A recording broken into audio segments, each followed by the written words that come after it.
Please, the President of the Senate. Hello, everybody. Good to see you.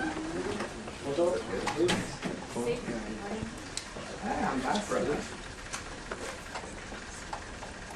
Hey. You're doing a good job, man. The best, the best, the best. We love you, Ambassador. Thank you. Was Mr. Needham. Nice to see you again. So we met my friend in Isaac Price.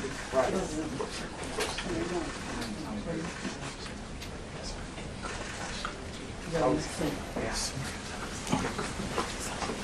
Okay, אז זה רק voice, אבל אז לא הבנתי מה הכללים. שירי. Okay. Welcome, Mr. President. Sorry. Welcome, Mr. Secretary.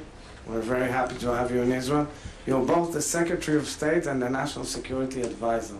I think since Henry Kissinger in Israel, we haven't seen such an incredible job description. Actually, I don't know how you sleep, but we're very honored to have you in Israel, also for a spiritual experience and for coming here and discussing with us the challenges of the day, and we welcome you wholeheartedly. I agreed with the Secretary on one thing, to mention that today, exactly today, is 5 years to the signing of the Abraham Accords in the White House lawns. And that was a very important historic moment in the history of the Middle East, where agreements that were brokered under the auspices of President Donald Trump and as part of his great legacy to bring peace to the Middle East and to the world, were signed at the White House lawn between Prime Minister Benjamin Netanyahu and the representatives of the Kingdom of Morocco, the Kingdom of Bahrain, and the United Arab Emirates. And I must say, Mr. Secretary, that we bless those agreements every day. They brought enormous change to everybody's lives in the Middle East. And these allies that signed the agreement, despite all the storms of the Middle East, have kept these agreements going. And it is very important to upgrade and enhance and foster and bring more partners to these agreements.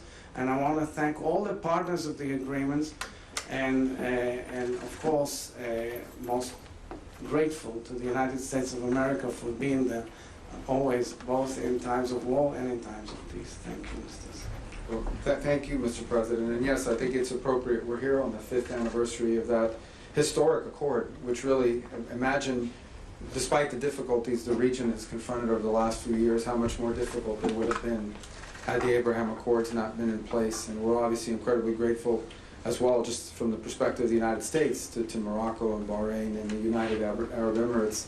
They're also strong partners of ours on a bilateral basis, not to mention as part of this agreement. So, and as you said, not only does this agreement with these existing partners need to continue to be strengthened and built upon, but it needs to be expanded. There are other countries that have expressed an interest, and one of the great being a part of this, and one of the great promises of the era is the ability under President Trump's second term to be able to build upon the foundation of the Abraham Accords and expand it to more countries who want to join in something like this. And so it's also part of our focus. But we are very grateful to our partners and to those who are a part of those accords now, and grateful to be here today on the 5th anniversary of it to remind us of the progress that was made and the opportunities that lie ahead. Thank you very much.